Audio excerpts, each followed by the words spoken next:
ডিসেম্বরের মধ্যেই দিতে হবে জাতীয় নির্বাচন। আবারও এই দাবি জানিয়েছেন বিএনপির ভারপ্রাপ্ত চেয়ারম্যান তারেক রহমান। বলছেন, সরকারকে অবশ্যই জনগণের কথা শুনতে হবে, এখানে মান অভিমান বা রাগ অনুরোধের কোনো সুযোগ নেই। ন্যাশনাল পিপলস পার্টির প্রতিষ্ঠা বার্ষিকীর আলোচনায় তারেক রহমান এসব কথা বলেন। তার প্রত্যাশা, অন্তর্বর্তী সরকারের অধীনেই হবে সুষ্ঠু জাতীয় নির্বাচন।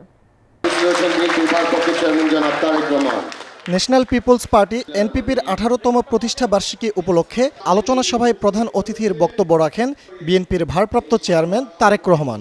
বহু বছর ধরে ফ্যাসিবাদ বিরোধী আন্দোলনে বিএনপির সঙ্গে থাকার জন্য এনপিপি নেতাকর্মীদের ধন্যবাদ জানান তিনি। বলেন, ফ্যাসিবাদ রুখে দিতে সবচেয়ে বেশি দরকার জনগণের ক্ষমতায়ন। স্বৈরাচার বিরোধী ফ্যাসিস্ট বিরোধী আন্দোলনে বিএনপির সঙ্গে একাত্ম হয়ে কাজ করেছে। নানা ইস্যুতে কথা বলতে গিয়ে আনে সংস্কার ও নির্বাচন প্রসঙ্গ। জানান, ডিসেম্বরের মধ্যেই হতে হবে জাতীয় নির্বাচন।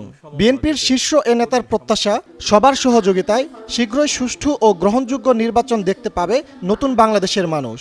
বিএনপির দাবি, আগামী ডিসেম্বরের ভেতরে জাতীয় নির্বাচন অনুষ্ঠিত হতে হবে। অন্তর্বর্তীকালীন সরকারের প্রতি বিএনপি সহ আমরা যারা একসঙ্গে রাজপথে আন্দোলন করেছি, আমাদের সর্বাত্মক সমর্থন অব্যাহত রেখেছি। তো অন্তর্বর্তীকালীন সরকার প্রধানের নেতৃত্বে জনগণ অবিলম্বে দেশের ইতিহাসের সবচেয়ে অবাধ, নিরপেক্ষ একটি জাতীয় নির্বাচন দেখতে পাবে। বলেন, জনগণের কাছে জবাবদিহিতা নেই বলে গুরুত্বপূর্ণ বিভিন্ন ইস্যুতে কার্যকর কোনো পদক্ষেপ নিতে পারছে না অন্তর্বর্তী সরকার। ফলে দিন দিন বাড়ছে রাজনৈতিক অস্থিরতা। দেশে স্থিতিশীল গণতান্ত্রিক সরকার না থাকায় একদিকে দেশি বিদেশি বিনিয়োগে স্থবিরতা নেমে এসেছে, অপরদিকে এক অনিশ্চিতকর রাজনৈতিক অর্থনৈতিক পরিস্থিতি নিয়ে বিভিন্ন শ্রেণী পেশার মানুষের মধ্যে একরকমের অস্থিরতা তৈরি হচ্ছে প্রায় প্রতিদিন।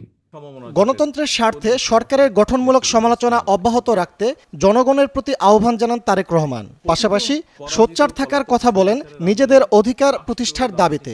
হুমকি ধমকি উপেক্ষা করে হলেও অবশ্যই নাগরিকদেরকে সরকারের গঠনমূলক সমালোচনা জারি রাখতে হবে। জনগণকে অন্ধকারে রেখে, রাজনৈতিক দলকে বা দলগুলোকে অনিশ্চয়তায় রেখে শেষ পর্যন্ত কোনো পরিকল্পনায় কার্যকর এবং টেকসই হয় না।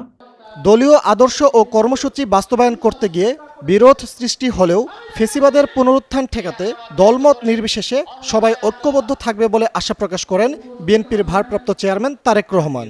ফ্যাসিবাদী শাসন শোষণ মুক্ত। ফজলে রাব্বি সৌরভ, নিউজ 24, ঢাকা। আপনারা আজ ফ্যাসিবাদ মুক্ত পরিবেশে